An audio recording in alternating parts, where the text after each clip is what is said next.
Uh, Last time we talked about two things. First thing is introduction to psychology. What's psychology? And we learned about what is it, and how did it started. And last time we talked about the behaviorism, and the behaviorism is how to can you control the behavior of others.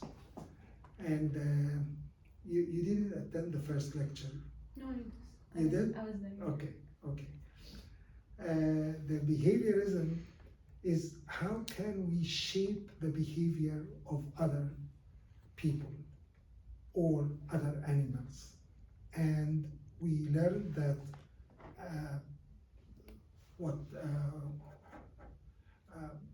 a scientist called Pavlov, a Russian scientist, who started to do some behaviorism on animals, on dogs.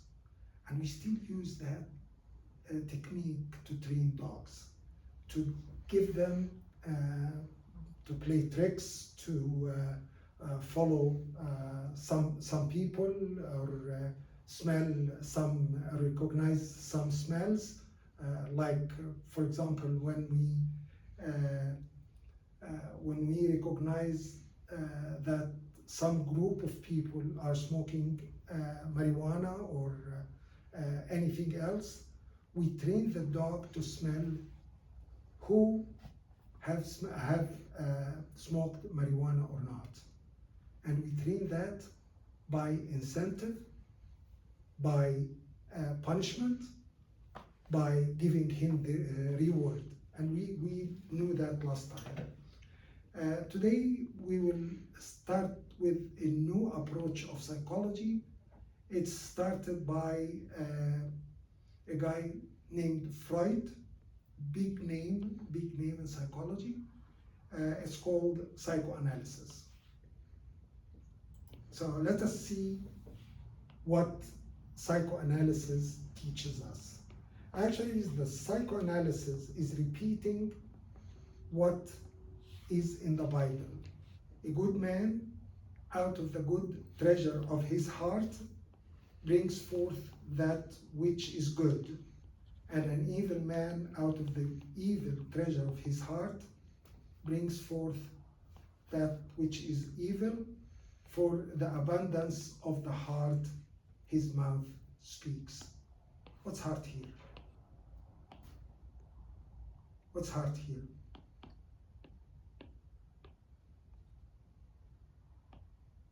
What do you think heart is? Is it? What's inside him? It's the muscle.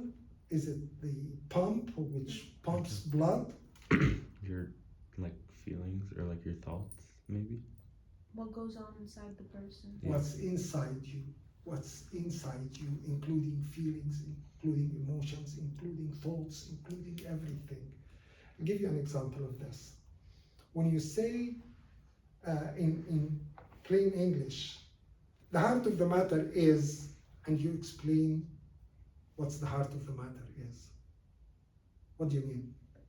Do you mean the heart? The matter has heart? Or you mean the inside of the matter, the ins and outs of the matter are this way?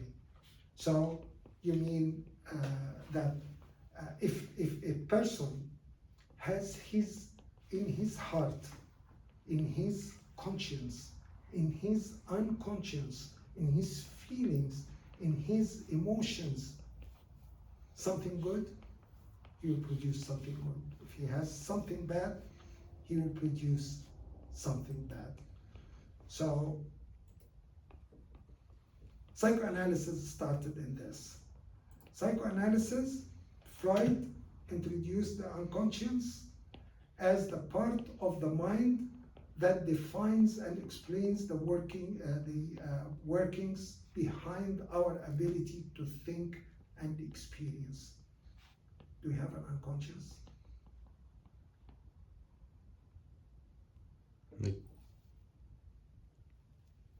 Like what? The stuff that happens when we're not thinking, or like Like, do you remember the first time we gave a lecture? We talked about psychology as the feelings, the thoughts, feelings and emotions, the thoughts, and what? the conscious, The behaviors. The behavior. The behaviors. So the three things. And we give an example that a man stands in the middle of the street, pokes everyone on his or her side, and once he pokes them, what's the reaction of the people? Either scared or angry. Is it scared or get angry? Or when we talk these two examples, and the guy who is scared, we stop him and say, what are you scaring about? What are you afraid of? And he would say, he might hurt me. Okay?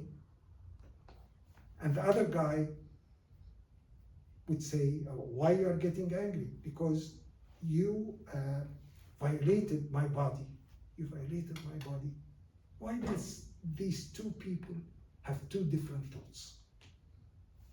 Two different emotions. Why? Because they don't know what's happening. Because they don't know what's happening. But also, why didn't they have the same thought? Their thought process was different. Their thought process is different. Do they recognize the thought process? Most probably not. Because of the unconscious part of the mind and the brain, which they don't recognize. Freud was influenced by a French neurologist called Charcot, treating symptoms of hysteria with hypnosis. What's hypnosis? Hypnosis is an illicit state where the person gets into his unconscious, gets into memories where he thought of, but that person brings those memories into the conscious mind, brings these thoughts into the conscious mind. And once that person brings the thoughts of conscious mind to the conscious mind, he can deal with it. Give you an example. I told you that example before. One day, a perfect man married a perfect woman. There is no such a thing as a perfect man, as a perfect woman. They were perceived as perfect people. They married each other, and the woman was perfect, the man was perfect, they loved each other, they expected to succeed in everything. But by the way, I'm going to send those, and you can send them whatever you want. A perfect man, a perfect woman, and they excelled in everything. And one day, the mother of the groom came to visit them, and the husband said, your daughter is squeaky clean. She cleans everything. She is conscious, but she doesn't touch the top of the range.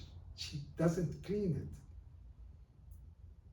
And her mother laughed, and she said, do you remember this accident? And she said, no, I don't remember it. The daughter said, no, I don't remember it. And she said, if when you were 2, you touched the top of the stove, and ever since you never can touch it. So once she brought this into the conscious mind, she could deal with it logically. But this trauma caused the girl to remember it. Anna was treated from her mental symptoms by talking to Dr. Brower after her traumatic memories and hypnosis. Anna was imagining some people, seeing some people, feeling some people, feeling some people talking to her. This is a disorder now called schizophrenia. We know about it now. And Anna O, she had traumatic events in her life. She kept it in her unconscious and she didn't deal with it.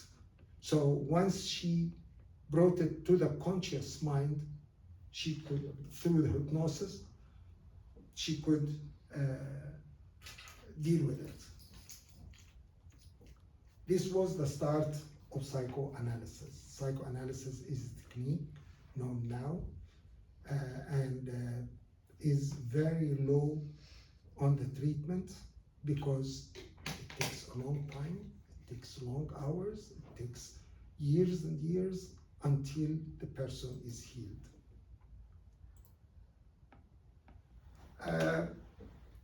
Freud concluded that they have released the repressed memories. So they had repressed memories which we don't want to keep.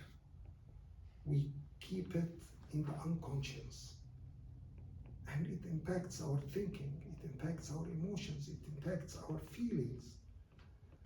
And this causes the symptoms to any disease. Freud also overemphasized the sexual origins of the unconscious memories and contents. He developed his theory on 5 sexual development stages. That's what he thought, that the sexual development of the person comes and ends until its puberty, at the puberty. Is that true? There are a lot of researchers now which dispute this, dispute his sexual development. He claimed that the conscious mind is a fraction of our psychological forces.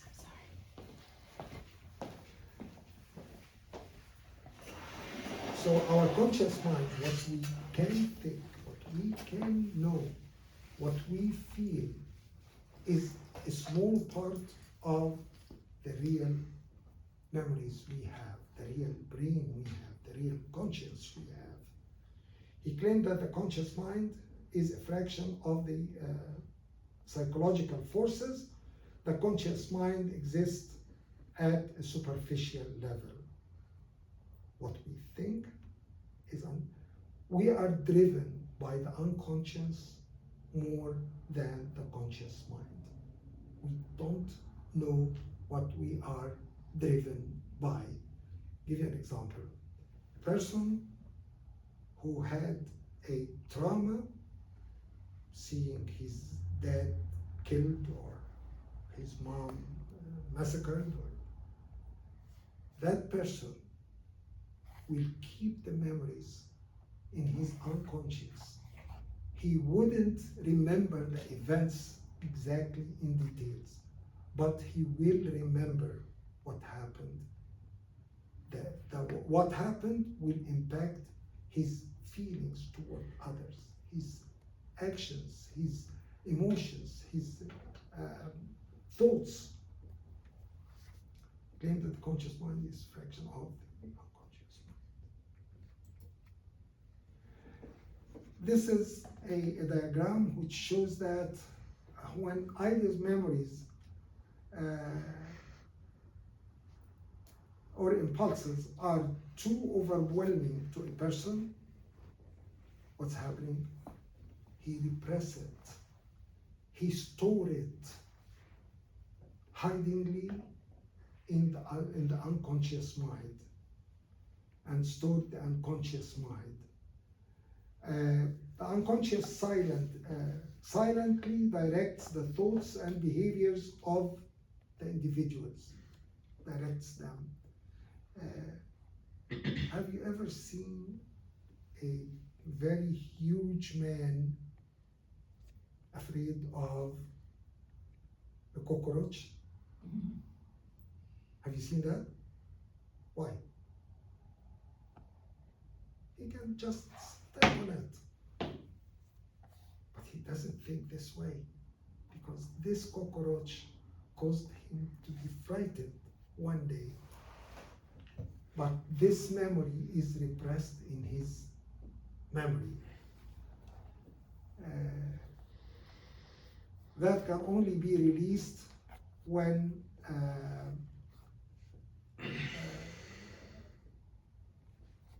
repressed memories are allowed into the conscious mind. The treatment here in this case is to bring back the memories and let that person deal with the trauma, deal with the event, so he can release it. Repressing of overwhelming memories is according to the law of conservation of energy. You know that energy does not vanish and does not reproduce from nothing. Energy is energy. Memory never disappears. Memories never disappear as energy. The instinctual biological drives reside in the unconscious mind. In the unconscious, we have, I'll give you an example of this. A baby, those mothers who have babies know this very well. A baby, when that baby is born, and that baby is hungry in the middle of the night,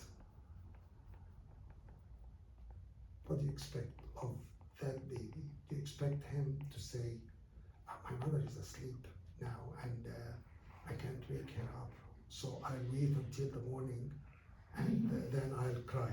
Do you think he will do that? Yarit. He will never do that. But he will cry because of his hunger. He wants instant gratification, instant response to his hunger. This instinct is inside him. Freud is going to show some other ideas about how we control this. The instinct biological drives reside in the unconscious. Freud claims that the unconscious also contains a death drive. That drive is in all of us. Some of the fanatics promote it like you don't have to live, but if you explode yourself in this area, you are going to see 72 wives in the heaven. That's what the fanatics Muslims are trying to say. Okay, not all of the Muslims are believing in this, but the fanatics are believing. So that's the death drive which they are promoting inside you. Freud divided the psyche of a person into 3 different parts. What's called id, what's called ego, what's called superego. Id is what the Bible is talking about as the old man. You know what's the old man? الإنسان العتيق. What's the old man? The old man is the man who is driven by his or her instincts, by their drive, biological drive. The id, formed of primitive impulses, obeys the pleasure principles, and I want this pleasure now. And there are some people stealing food. For example, some people peeking at pornography, some people peeking at, those are driven by their id, driven by their drives. Every impulse has to be gratified now. The superego is the principles, the morals, what the society approves, what the society doesn't approve. which, if stored inside the person are moral person. But not everybody is moral, not everybody is immoral. A lot of people have a self different than the id and the superego. So what they show to others is what's called the ego. The ego is recognizing the reality principles, negotiates with the id to avoid dangerous or damages. Okay? So the real personality of a human being is formed between the id and the superego. That's what Freud has said. And what Freud said is the ego forms a huge part of the conscious mind. So that's what the id is totally immersed in the unconscious mind. The superego is between the id and the ego.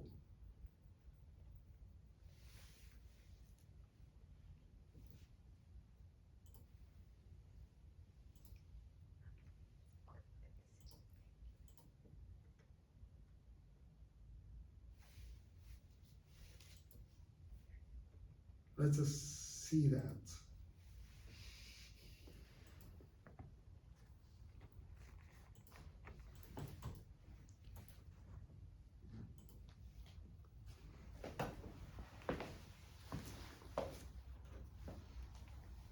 My boy, Sigmund Freud. Personality is governed by 3 different personalities. Okay. Let's see.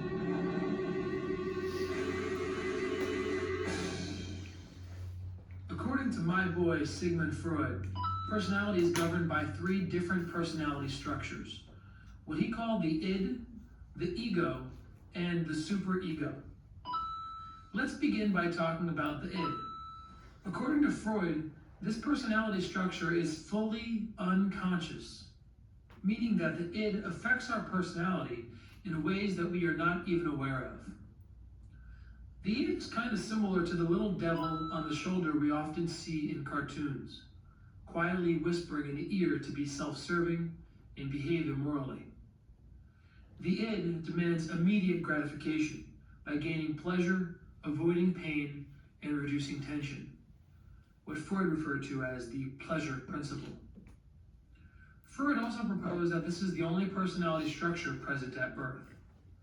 When a 3-month-old girl wakes up hungry in the middle of the night, does she consider how crying might affect others in the house? Does she think to herself, maybe I'll let mom sleep for a few hours before I wake her up? No. Infants demand immediate gratification, gaining comfort and pleasure and avoiding pain and tension, regardless of who or what it affects. Next, we have the superego. The superego is also mostly unconscious and is similar to the little angel on the other shoulder telling you to take the moral high road, doing well for others. The superego is similar to what we refer to as the conscience, operating on the moral principle. To satisfy this personality structure, we must do or think or feel no wrong. When we do quote-unquote wrong, giving in to the demands of our id, the superego ensures that we feel guilty. Finally, we have the ego. Similar to the cartoon character who is trying to satisfy the devil and the angel, the mostly conscious ego serves as the executive.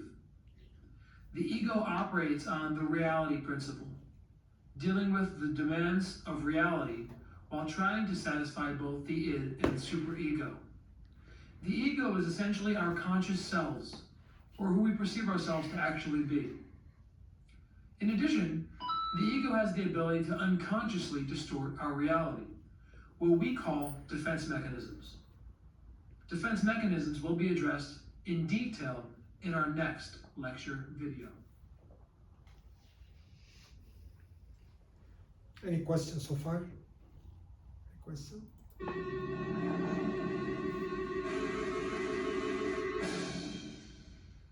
According to my boy Sigmund. Okay. The Bible talked about the id and the ego and superego.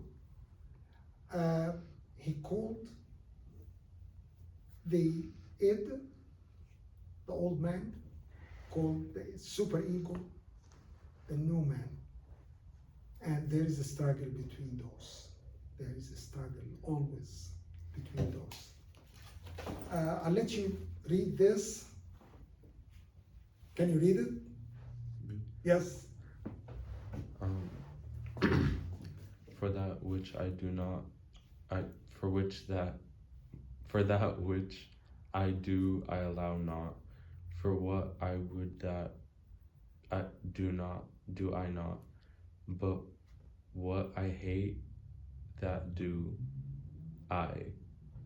If then I do that which I would not, I consent unto the law that it is good. Now then it is no more that I that do it, but sin that dwelleth in me. For I know that in me that is in my flesh dwelleth no good thing. For to will is present with me, but how to perform that which is good I find not. For the good that I would I do not, but the evil which I would not, that I do. Now if I do that I would not, it is no more I that do it, but sin that dwelleth in me. I find then a law that when I would do good, evil is present with me. Romans 7:15-20. Do you understand anything? Did you understand anything? There's a lot of eyes. Was that? There's a lot of eyes. There are a lot of I's. That's confusing. There are a lot of I do's. There are, okay, so Basically, all is what the passage or like this is saying is just when I do something good, there's evil with it, and when I do something evil, I feel like I'm doing something good. okay, but I do the evil things by the sin in me. The sin in me is the old man. And St. Paul said this as an old man, as the old man, which is the sinful man inside me, which drives me to do the sins. When I want to do good, I found that the sinful man inside me does something not good. This is the struggle between inside all of us, between the id and the superego, the new man and the old man. Is the society promoting the id or the superego? Society is promoting the id, is influencing us to make the desires of the id. And the church is promoting the superego rules and principles of the Lord Jesus Christ. Are we feeling in this struggle? Are we? The story of the existence of the Lord Jesus Christ in our life is going to support us, to support the new man to win in every battle. We may fall, but the superego will supersede. Do you want to read it in Arabic? هتبقى جامدة سنة. هتبقى أحسن. Actually, let's read it.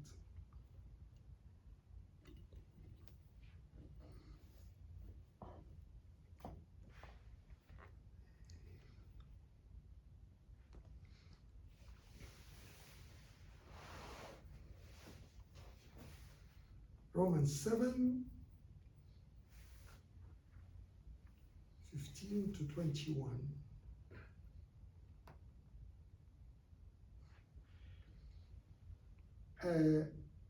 لأني لست أعرف ما أنا أفعله إذ لست أفعل ما أريده بل ما أبغضه فإياه أفعل فإن كنت أفعل ما لست أريده فإني أصادق الناموس أنه حسن فالآن لست بعد أفعل ذلك أنا بل الخطية الساكنة في فإني أعلم أنه ليس ساكن في أي في جسدي شيء صالح لأن الإرادة حاضرة عندي وأما أن أفعل الحسنى فلست أجد. The will is present in me, but I cannot do the good things. لأني لست أفعل الصالح الذي أريده بل الشر الذي لست أريده فإياه أفعل. فإن كنت ما لست أريده إياه أفعل فلست بعد أفعله أنا بل الخطية الساكنة في إذ أجد الناموس لي حينما أريد أن أفعل الحسنى أن الشر حاضر عندي. This is the translation of this. Yeah, this is the struggle for all of us. Yeah. Yes, Jesus said the same thing, where the will is there but the flesh is weak. Yes, the will is there but the flesh is weak. Yeah. The will, which wants to do the will of God, and the flesh is weak.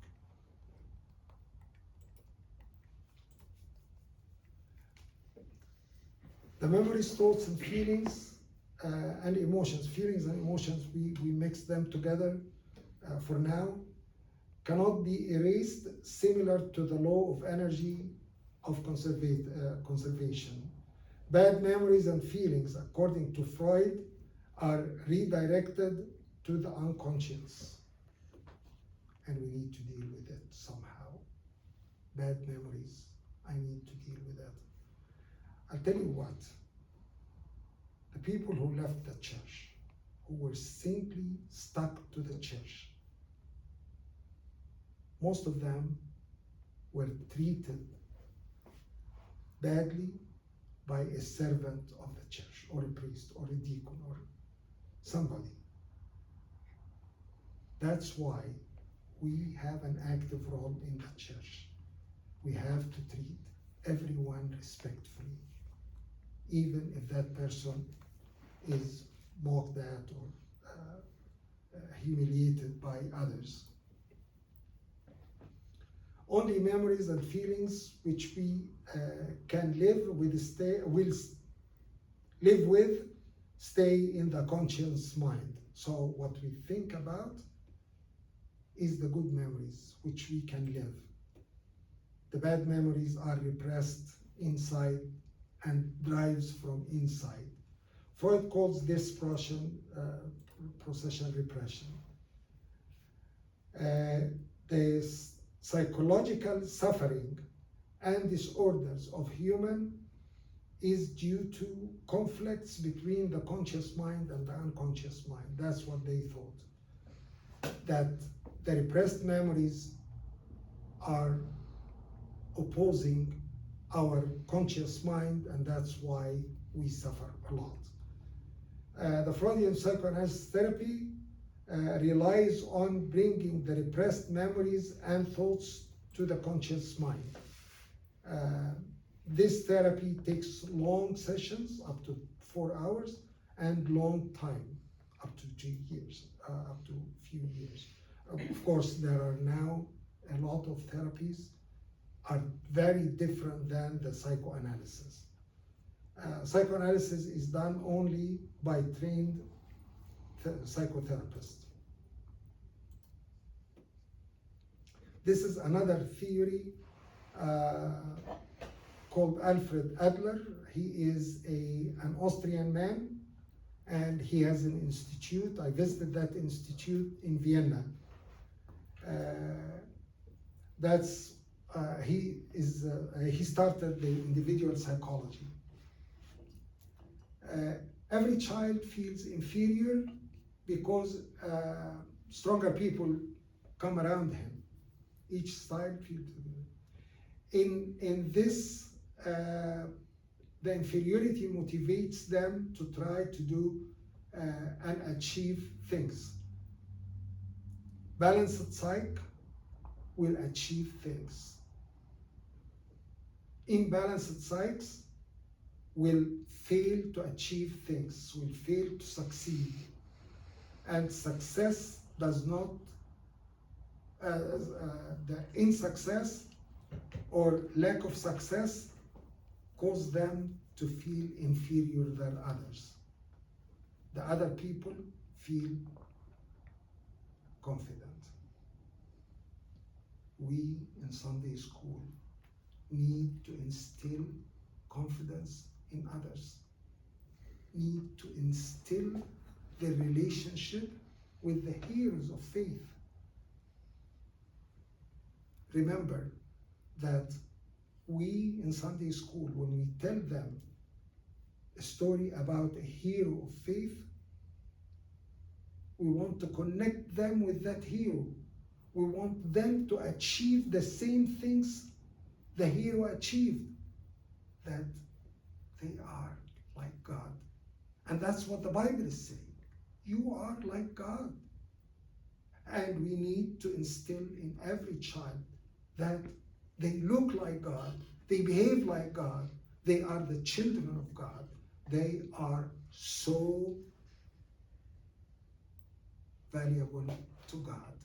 They are so valuable to you. They are so valuable to the church. We don't want anyone to feel inferior to anything. You are valuable to the church because you are the future of the church. You are valuable to God because He died for you. He died for every one of you. You are valuable to your family because you are their hope. We need to instill that in the life of the kids we deal with. The neurotic carries a feeling of inferiority with him or her constantly. That's the sick person. The Bible says in Psalm 42, "Why art thou cast down, O my soul? And why art thou disquieted in me? Hope thou in God, for I shall yet praise him for the help of his countenance." In Arabic it is لماذا أنت منحنية في يا نفسي قومي ترجي الرب قومي ترجي الرب. Hope in God, for I shall praise him لأني سأمدحه وأعطيه لأنه إله خلاصي. That's David in his misery, when he was a miserable man. That's what he said. Guilt feeling, inferiority complex are not of Christians, are not. You are the son of God, the son or daughter of God. Another lady called Melanie Klein, she produced another theory. The human unconscious contains the life instincts and the death instincts. Life instincts is the striving against a drive toward death. That's what she says. She has a part right when she said that it has a death instinct. The death instinct, what she means here in Christianity, means to go back to the Lord. St. Paul, do you remember what he said?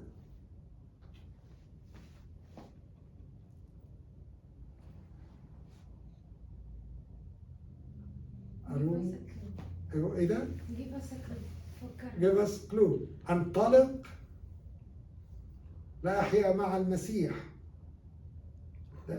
Who, sorry? I missed the question. St. Paul. St. Paul said, أود أن أنطلق لأحيا مع المسيح. أنطلق يعني إيه؟ This is a death wish. That's what she called a death wish.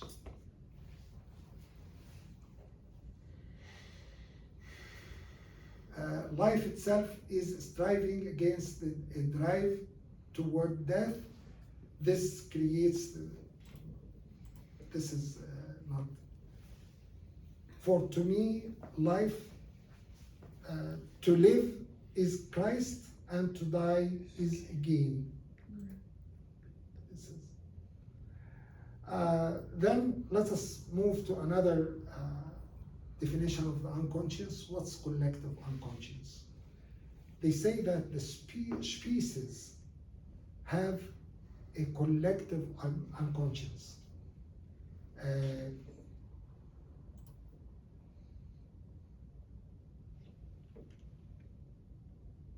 Like if I say mother to any culture, what would you think? You think of caring, loving, giving. You think of the life of the human beings is from the mother.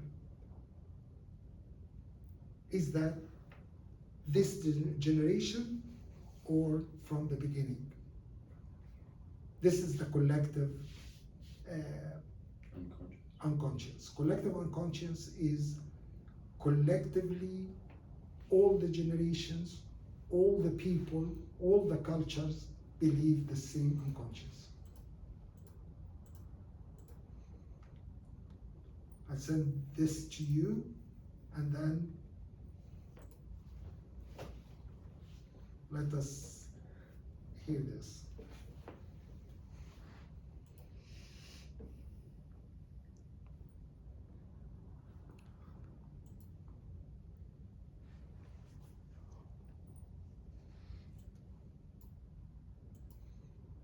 Why it's not playing?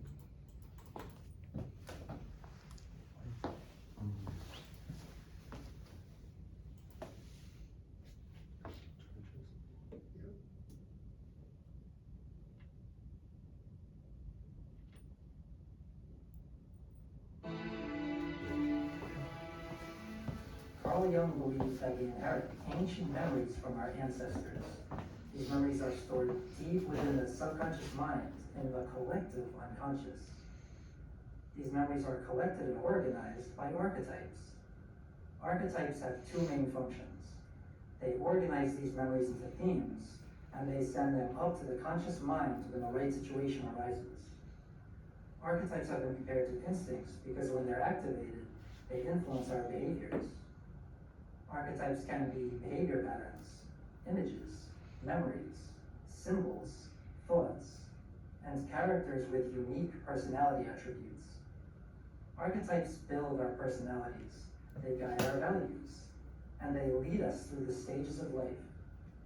If they are successful, we will think and act similarly to our ancestors. How archetypes express themselves depends somewhat on culture and unique life experiences. Let's look at an example. Our ancestors all had mothers. Their mothers nurtured and cared for them. Mothers fed them and made them feel loved. An archetype gathered these memories together and became the mother archetype. When we are born, we meet our mothers for the very first time. This experience of seeing your mother activates the mother archetype, and this guides your expectations of your mother, and it guides how you interact with her. Therefore, archetypes are activated when you get into the right situations, much like instincts. So let's say you fall in love. This activates a marriage archetype and an archetype for starting a family. In the same way, there are archetypes for every situation. Jung believed that archetypes are like a blueprint for your life. Essentially, the archetype's job is to use the memories of your ancestors to get you to live like they did. Archetypes also show up in literature as characters and themes.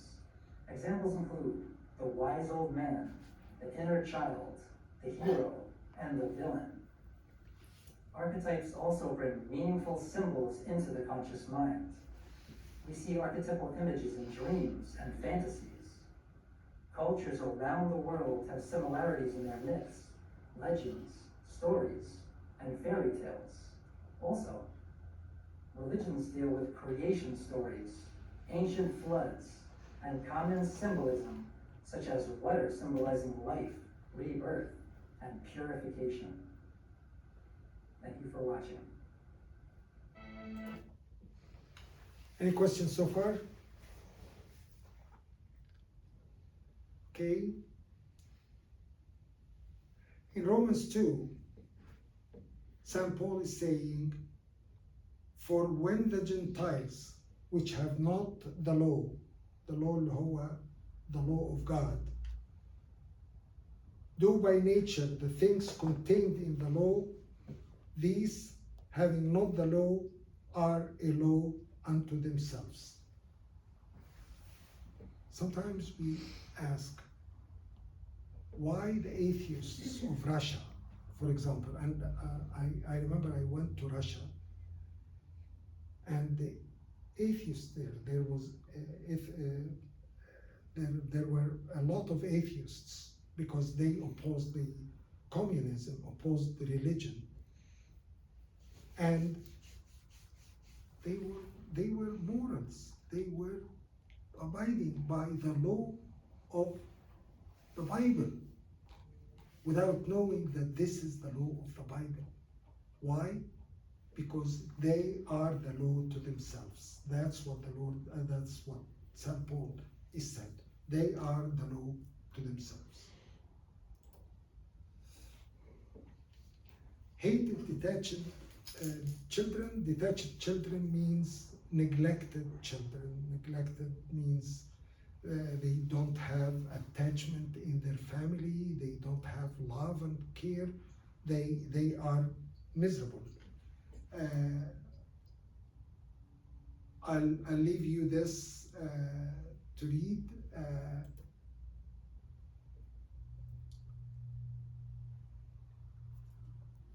Attached children, you are Christ for them.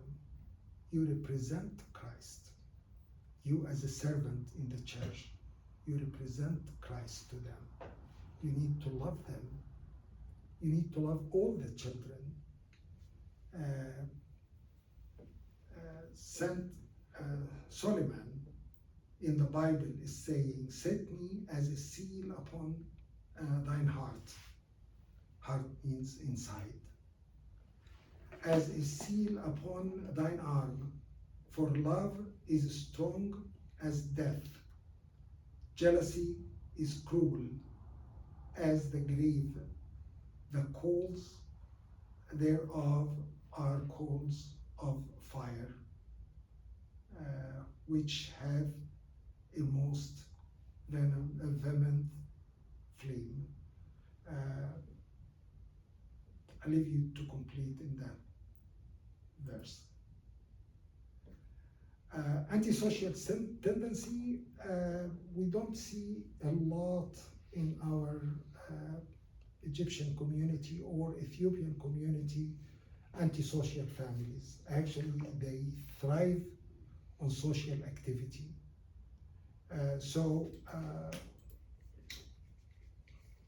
Neglecting families cause children to feel hated. They internalize the feeling even when hate does not exist. They feel it. Neglected, detached children are deprived of proper parent nurturing. They are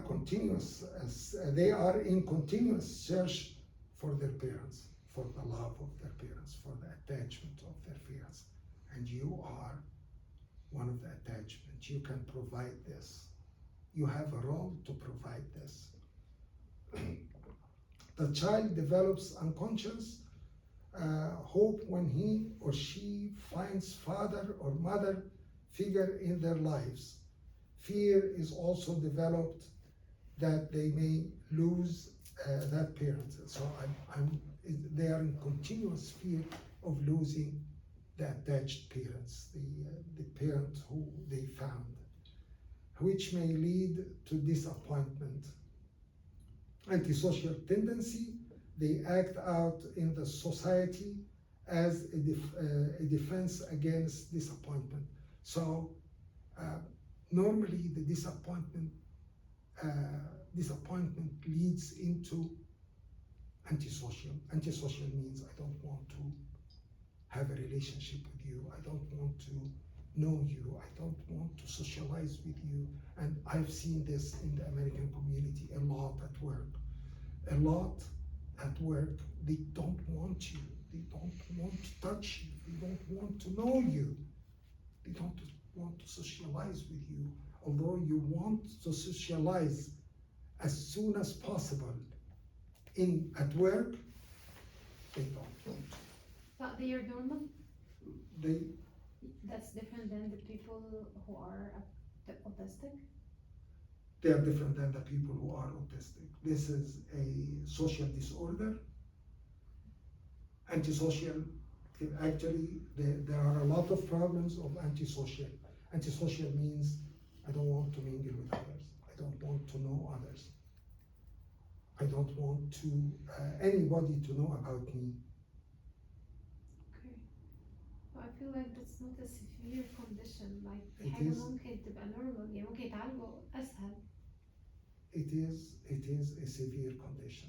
It أنا can عشان ما reach شفتش حد كده. there is a spectrum, and there is antisocial who are dysfunctional in the society, who are afraid to talk to others, who don't want to touch others. They don't want to socialize with others. They don't want at work, for example, they go to lunches. They don't want to go to lunch. I remember I didn't want to go to lunch because I didn't know how to speak English at that time. And I still don't know how to speak English, but it is not antisocial in this case. But there are people who are antisocial, Okay. and this فهمت شوية. and their children are the poorest guys. This is an expression of hatred, and they are not worthy of being loved. That's what they feel. They are not worthy of being loved. Dealing with hatred, hatred is real in this case. We should acknowledge the feeling, do not deny it. So if someone feels hated and hatred towards you, you should love them. This is the only way to overcome this hatred. Hatred is not personal, it is an expression of anxiety in this case. The adult must tolerate the behavior in love. In love, the adult must tolerate the behavior in love for the children and for other adults too. We have to do that. Otherwise, the adult will reinforce the child's feeling that he is bad and unworthy of being loved. Winnicott claims that this is the only way the child will feel secure and form an attachment. So, in brief, we need to love everybody the same, even if they express hatred toward us, even if they are not welcoming us. We need to love them, give them. And what's love? Is it an emotion? It's an act. It's an act. What act? It's an act. Bravo. An act What? of kindness. Act of kindness. I don't know. Act Care. of sacrifice. Act of giving. Because what's the most verse recited in the Bible? God so loved the world that he gave his only begotten son. Yes, John 3:16. John 3:16. So God so loved the world that he is given his only begotten son to save the world. This is love. This is love. Don't tell me that love is an emotion, that love is a feeling. No, that's love. And your love will be manifested in your children. Any question so far? Next time we'll start what's called developmental psychology, which is how the people develop, what their needs are in every generation, in every age, they have needs. And we will talk about this. Okay?